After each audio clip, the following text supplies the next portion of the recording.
her voluptuous curves hidden beneath a long white embroidered lace gown and a large floral bouquet, the bride wore a hopeful smile that barely concealed her innocence.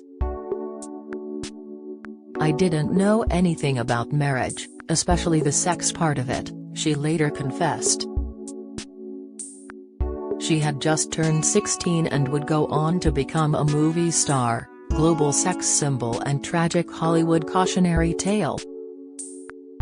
But before she became Marilyn Monroe, she was Norma Jean Baker, and 80 years ago, on June 19, 1942, married her sweetheart, 21-year-old James Dougherty.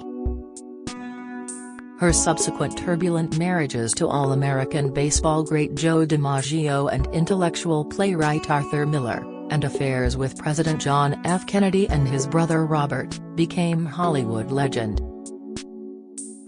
But her first marriage, before she found fame, had a profound influence on the star, who died of a drug overdose. Some suspect it was murder, in 1962, aged 36. If they had stayed married and she had escaped Hollywood's clutches, she might have lived into old age, Dougherty believed. Marilyn was only 15 when she met 20-year-old Jim Dougherty, who lived opposite her in the Los Angeles suburb of Van Nuys. They attended the same high school and he often gave her rides home in his car. "I noticed she was a pretty little thing and she thought I looked angelic in white shirts, but she was only a child as far as I was concerned," he said. 5 years was a great difference in our ages. "I thought she was awful young, but I took her to a dance. We talked and we got on pretty good." Marilyn thought him a dreamboat and a prize catch, a high school sports star, amateur actor and student body president. He turned down an athletic scholarship at university to work instead at Lockheed Aircraft. Dougherty offered Marilyn the love and security she had lacked in her troubled young life. Born Norma Jean Mortensen, she had been shuffled through foster homes and orphanages after her mother's schizophrenia rendered her incapable of parenting. "I didn't like the world around me because it was kind of grim," Marilyn confessed. At 15 she was in the care of foster parents Grace Goddard and her husband, when they decided to relocate to West Virginia. Legally barred from leaving California, Marilyn seemed doomed to return to the orphanage she loathed. Dougherty, romancing her since January 1942, came to her rescue, marrying Norma Jean barely 2 weeks after her 16th birthday. "They were gonna put me in a home, or I could marry this boy who was 21 at the time," recalled Marilyn. "So I married. But it was more than a marriage of convenience," insisted Dougherty, "we were in love." Marilyn dropped out of school, put away her childhood doll collection, and threw herself into her wifely duties, making a home and learning to cook. She spoke of often making peas and carrots because she liked the colors. Marilyn chose all their furniture, plates and cutlery, nurtured potted plants and adopted a collie dog she named Mugsy. "My Norma Jean was growing up," said Dougherty. Norma Jean took great pride in keeping a shining clean home. But 2 years after tying the knot, Dougherty joined the Merchant Navy and the newlyweds moved to Catalina Island, 22 miles off the Los Angeles coast, where they shared an idyllic wartime retreat by the beach. She joined him on fishing and hunting trips and they danced together at the casino. "She loved it over there," he said. "It was like being on honeymoon for a year." Dougherty confirmed that she was a virgin when they wed, but claimed Marilyn quickly came to relish their lovemaking. "We loved each other madly," he said. "I felt like I was the luckiest guy in the world." Doherty wanted a family but asked her to wait, admitting, "I knew how desperately she wanted a baby." Marilyn suffered heartbreaking miscarriages in her later marriages. Scotty Krug, who produced the 2004 documentary Marilyn's Man, says, when he discovered Marilyn at the age of 15 she was rough around the edges. She was pretty much a tomboy. Jim really feminized her, took her everywhere with him and showed her the world. He was a bon vivant, great sense of humor, and he brought that out in her, really refined her, even kind of showed her how to walk and be sexy. But wedded bliss was short-lived.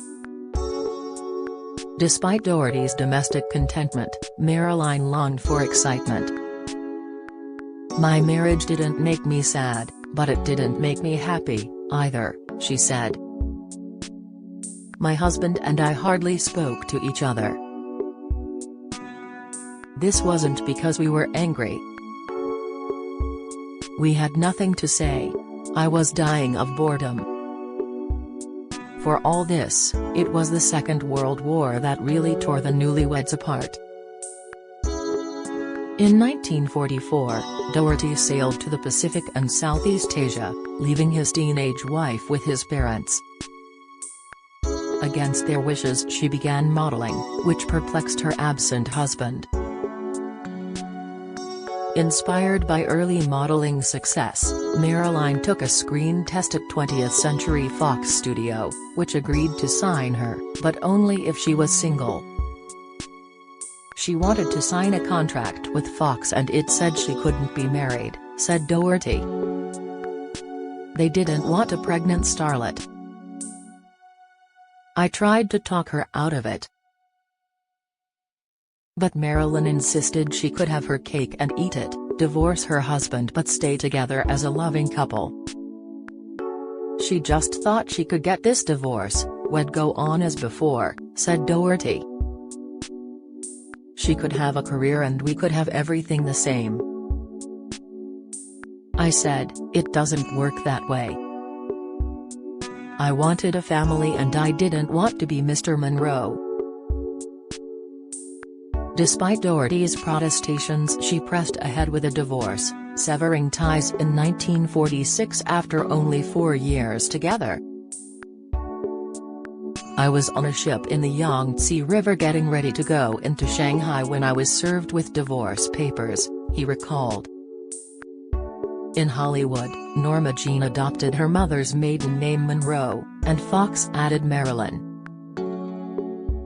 Doherty's fears proved well-founded. Her career took off with small movie roles and 1950 hits All About Eve and The Asphalt Jungle earned her a 7-year Fox contract. Doherty was left behind in her dust, as she became a different woman. "I never knew Marilyn Monroe," he said. "I knew and loved Norma Jean. She was kind of a lost soul. Norma Jean was reserved, religious and devout. The soft part carried over to Marilyn and that's what hurt her. She was too young and wasn't ready for being a star, and was eaten up by the system."